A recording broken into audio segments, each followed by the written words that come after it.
चले। हाँ भाई, मुंह का मसूरी क्यों बना रखा? मम्मी जी, मेरी बीवी ने मुझे पड़ोसन के साथ पकड़ लिया क्या? सबने अपनी तरह समझ रखा है तेने, हैं? तू बोल।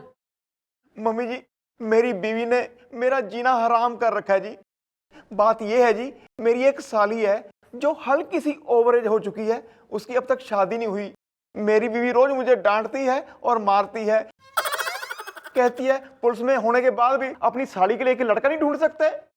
बहुत सही कहा, बहुत सही कहा अंकल साहब। मैं तो कहता हूं शादी बहुत जरूरी है जिंदगी में। As a matter of fact हर वो लड़का और वो लड़की जिसकी शादी अब तक नहीं हुई है उन्हें शादी कर लेनी चाहिए। चंद्रमुखी जी, मैंने कुछ गलत तो नहीं कहा? कहाँ सर, आप कहाँ गलत कहते हैं? बल्कि मैं तो कह रही हूँ कि जिस दिन से आप चौकी में आए ना एकदम सत्य बच्चन की जो है गंगा सी बह रही है ठाणे में। है ना, है ना, है ना, सही कहा ना मैंने। तो कब करिए आप शादी? सर मैं तो जो है ना करने को आज ही कर लूं, आज ही लगा लूं मंडप में और आज ही फेरे ले लूं मैं। पर सर प्रॉब्लम ये हो रही है कि बचपन में जो है ना मैंने एक जो है प्रतिज्ञा सी ली थी, यानी प्रण, कि भाई जब तक एक तो एक एनकाउंटर ना कर लूं ना मैं सर, तब तक जो है शादी कोई ना करूंगी। कितने हुए अब तक? 51 हो गए। 50 रह गए। I can wait. Excuse me. ओ क्या है यार, यहाँ मैडम की शादी का डिस्कशन हो रहा है और तुम यार you are poking your nose. Confusion. अरे यार गुलगुले, मेरी साली की शादी का डिस्कशन हो रहा है, तुम आई मीन। अरे पहले मेरी शादी का डिस्कशन कर लो धूमधाम से। लगता है ये भी है शादी का मारा। शादीशुदा है या कवारा? Okay bye. मैडम हमारा नाम है ढकलू धूमधाम से, और हम जो है वो धूमधाम खानदान को बिलोंग करते हैं और उसके आखिरी चिराग हैं। तो यहाँ चौकी में के चिराग में तेल डलवाने आया है तू? गलत बात चंद्रमुखी जी, गलत बात। गरीब को बोलने तो दो। बोलो बेचारा, बोलो क्या हुआ? अरे हुआ ही तो नहीं। अब प्रॉब्लम ये है कि भैया हम 40 की उम्र पार कर चुके हैं, उसके शिकार हो गए हैं, और सबसे बड़ी प्रॉब्लम ये है कि हमारी शादी नहीं हो रही है। अब सबसे बड़ी बात यह है कि पिताजी ने मरते वक्त हमसे ये कहा था कि बेटा तुम्हारी शादी जो है वो धूमधाम से होनी चाहिए। पिछली 3 पीढ़ियों से किसी की भी शादी धूमधाम से नहीं हुई है। हमने वादा कर दिया, ठीक है पिताजी कर लेंगे, लेकिन मैडम एक बात आई है कि हमारी शादी में अगर धूमधाम नहीं होगी तो फिर हमारी शादी कैसे होगी? हाँ तो इसमें प्रॉब्लम क्या है ना? प्रॉब्लम क्या है? बल्ड बार छा गई क्या इसमें शादी में? बोलो बोलो, मैं हूं ना, बोलो डरो मत, बोलो बोल बोलो। मैडम प्रॉब्लम ये है कि सबसे बड़ी प्रॉब्लम है कि हमारे मौसा और फूफा, और मैडम 30 साल से वो हमारे घर में एक ही साथ हमारे साथ रह रहे हैं। अब सबसे बड़ी बात ये है कि 30 साल पहले उन दोनों का आपस में बहुत तगड़ा झगड़ा हुआ और आपस में मुंह फुला के बैठे हैं मैडम। अब ये बताइए, पिताजी से हमने वादा किया है कि कोई भी रिश्तेदार जो है वो ना खुश नहीं रहेगा, सभी खुश रहेंगे। अब मैडम एक बात बताओ, फूफा और मौसा अगर मुंह फुलाए बैठे रहेंगे तो हमारी शादी में धूमधाम कैसे होगी? और मैडम 30 साल से हम उनके पीछे पड़े हैं कि भैया सुलह कर लो, सुलह कर लो, सुलह कर लो, लेकिन सुलह करने को तैयारी नहीं है। अच्छा नहीं हुआ तुम्हारे साथ, अच्छा नहीं हुआ। और चंद्रमुखी जी, किसी कवारे के साथ गलत हो ये मैं बर्दाश्त नहीं कर सकता।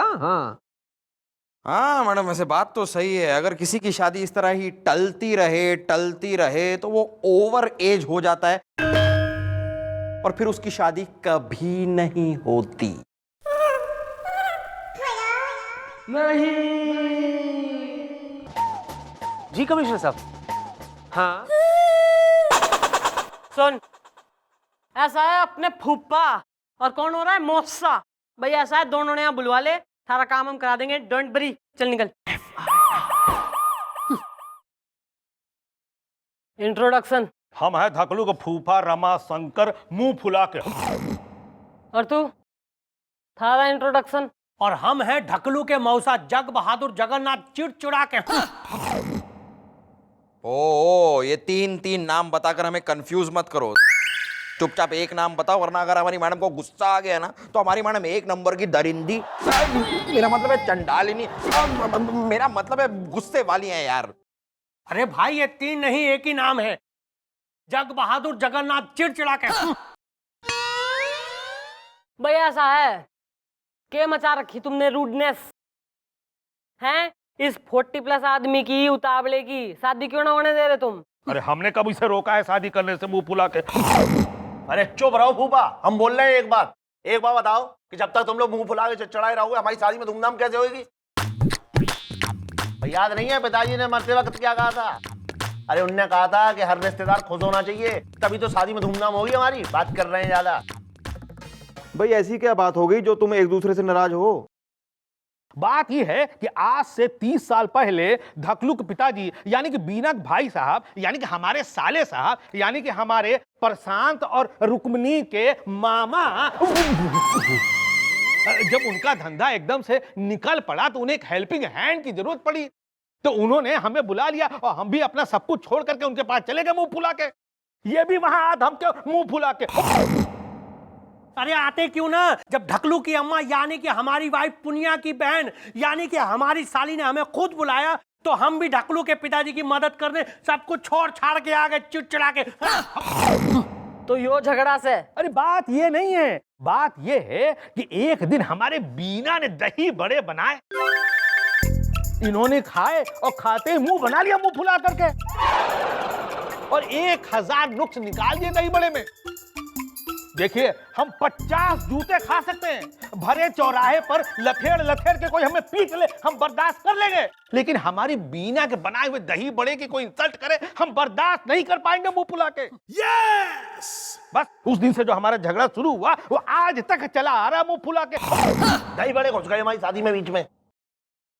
भैया ऐसा है न, बी मैच्योर, दोनों के दोनों ऐसा है, प्यार से सुलह कर लो आपस में और इसकी शादी करा दो। यस! एक बार शादी होगी फिर करते रहना अपने झगड़े। अरे सुलह और इससे रमाशंकर से मैडम हम कुत्ते से सुलह कर लेंगे, पर इनसे नहीं करेंगे चिड़चिड़ा के। हम भी किसी गधे से सुलह कर लेंगे, लेकिन इससे नहीं करेगा मुंह फुला के। तो निकलो यहाँ से, अरे निकलो। भैया ऐसा है, तू देख कल को आइयो, कल को कुछ सोच के रखूंगी, अभी तो ना सॉल्व हो रही थारी प्रॉब्लम। एक बात सुनो मैडम, हम एक बात बोल रहे हैं, ये मौसा का फूफा का एनकाउंटर करा दो तो हमारी शादी हो जाएगी। चल हट। ठीक है कोई बात नहीं, कल आ जाए, मत कराओ एनकाउंटर।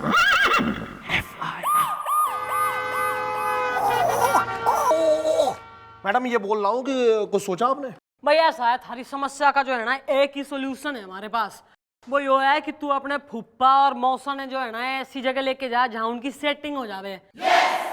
मतलब कोई अम्यूजमेंट वाली जगह पे, कोई रंगीन happy place with happy hours. तो मतलब ऐसा है कि दोनों जो है आपस में एंजॉय कर लेंगे, फ्रेंडशिप सी हो जाएगी, तो सारी शादी भी हो जाएगी। और तो और एक बेस्ट न्यूज और देनी है तेने भाई, हमारी चौकी का जो गोपी है ना उसकी 1 साल ही हो रही है, उसी की तरह सुंदर और सुशील तो करवा दे सारी शादी। देख भाई पुलिस वालों के यहाँ शादी करेगा, फायदे में रहेगा। हाँ चलेगी। सही है फिर भैया ऐसा है, तू सुलह की तैयारी कर, हम शादी की तैयारी करते हैं। ओके सही बोल रही हैं आप। टोटल तो ठीक है, मौसा जी और फूफा जी को मैं एकदम तड़क वड़क वाली जगह ले जाता हूँ, एकदम मस्त। देख ले भाई, संभाल ले तो तू फिर हमारी शादी हो जाएगी धूमधाम से। एकदम। चल रहा हूँ फिर। ओके।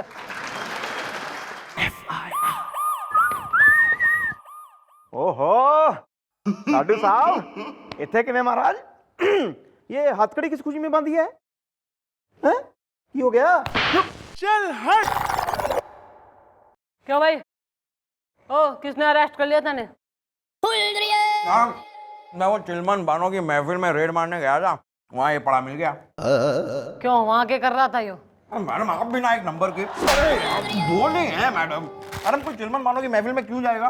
मैडम एक नंबर का अय्याश और शौकीन किस्म का आदमी है ये। अरे नहीं मैडम झूठ बोल रहे हैं। मैडम आप ही ने तो कहा था वहाँ चले जाओ।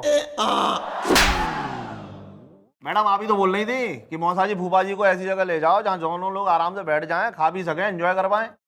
तू कोटे पे ले गया? अरे मैडम अब एक बार बताओ, चिलमन मानो के कोटे से अच्छी जगह कौन सी है? आपको तो पता ही है ना।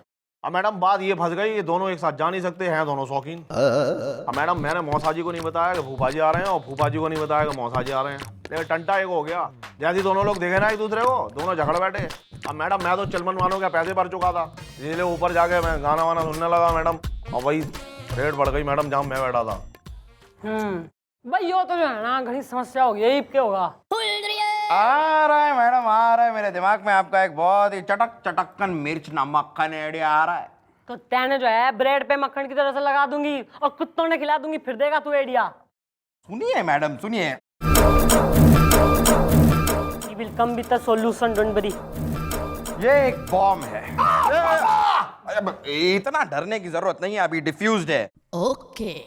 मैडम ये वही जो अपने आतंकवादियों के यहाँ से बरामद किया था ना, तो तुम एक काम करो, तुम इस बॉम्ब को अपने घर ले जाओ और घर में लगा दो, और जैसे तफरा तफरी मच जाए, लोग चिल्लाने लगे अरे बॉम्ब बॉम्ब बॉम्ब, तब तुम हीरो की तरह आना और आकर ये पीला वायर इस लाल वायर के साथ जोड़ देना, ये हरा वायर ये नीले वायर के साथ जोड़ देना और इस काले वायर को काट देना।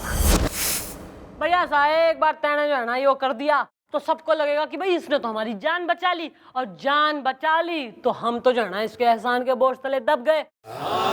और एक बार यो फीलिंग सबके मन में आ गई ना तो फिर तो वो थारी शादी कराई देंगे, no option.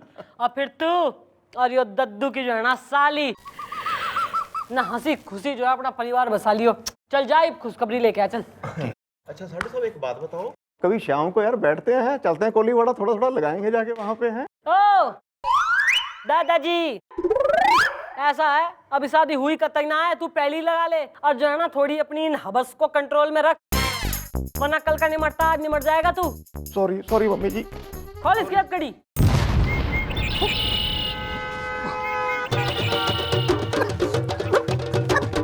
Madam madam shooting में प्रोडक्शन का काम कर रहा है ना तू। सारी बीबी का फोन आया था, नई नई छोरियों को हीरोइन बनने का झांसा देता साले। टोपी पहनता, कान पकड़ कान पकड़। ओ बाबा प्लीज आगे जाइए, भिखारियों को कैसे कौन गेट खोला? प्लीज प्लीज आगे जाओ, माफ करो। हम चिड़चिड़ा के मुंह फुला के चिड़चिड़ा के मुंह फुला के क्या हो गया है? मैडम जो भी हुआ है ना इसकी वजह से हुआ है, इसको अरेस्ट करिए मुंह फुला करके। पता नहीं कहां से हमारे घर में एक बम आ गया जिसकी वजह से हम सब कांपने लगे मुंह फुला के। हमने कहा फौरन पुलिस को बुलाओ, तो ये हीरो बनते हुए बोला कि नहीं पुलिस को बुलाने की कोई जरूरत नहीं है, मुंह फुला के। और फिर हमने कहा कि पुलिस नहीं तो बम डिफ्यूज करने वाले को बुला लो, तो फिर कहने लगा कि बम डिफ्यूज करने वालों को बुलाने की जरूरत नहीं है, हम खुद ही डिफ्यूज कर लेंगे चिड़चिड़ा के। मैडम पता नहीं इसने कौन सा तार काटा कि एकदम जोर से ब्लास्ट हुआ। अब ब्लास्ट होते ही ना मैडम हम जो घर के अंदर थे ना वो एकदम से घर के बाहर मैदान में आ गए मुंह फुला के।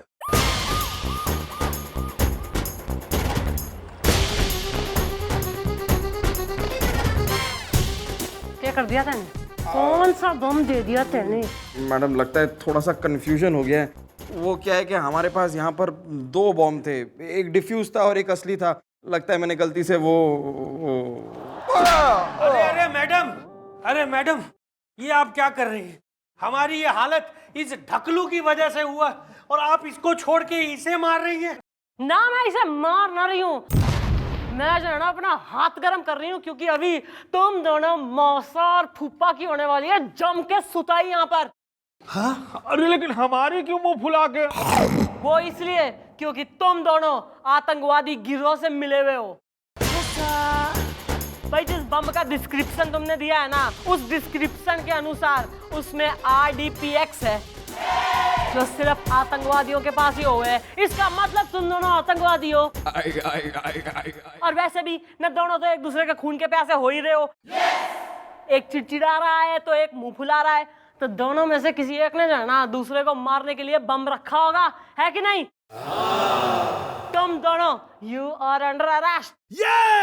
हाँ, अब तुम दोनों पे लोटा का कानून भी लागू होगा और तुम दोनों दुश्मन फांसी पर चढ़ोगे। अरे काहे एक दुश्मनी, हम तो दोस्त हैं, क्यों जगत बहादुर मुंह फुला के? हाँ हम तो हमेशा से दोस्त हैं। हम तो लड़ने का नाटक करते रहे ताकि इस ढकलू की शादी ना हो, इसकी बीवी ना आए, बच्चे ना हो, और इसके मकान में जो है हम लोग कब्जा करके बैठे रहे चिड़चिड़ा के।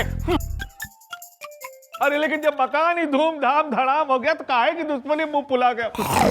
अब अगर इसकी शादी होगी तो तुम दोनों धूमधाम से नाचोगे ना? मम्मी जी मेरी साली की शादी का सवाल है, प्लीज इनको माफ कर दो ना। मेरी गोद में बैठ ले, अडॉप्ट हो जा तू।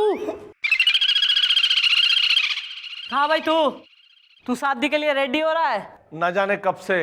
ओके, तो फिर कल होगी ठाणे में ढकलू और गोपी की साली की शादी, वो भी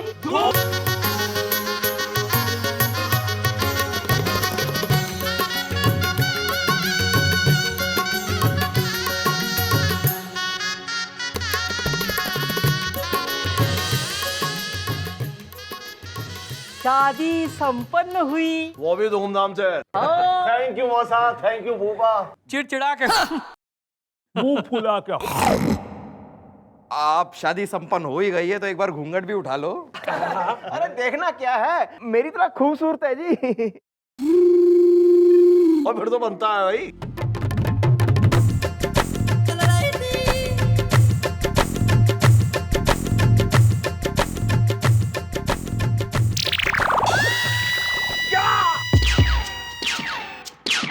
चलिए ना।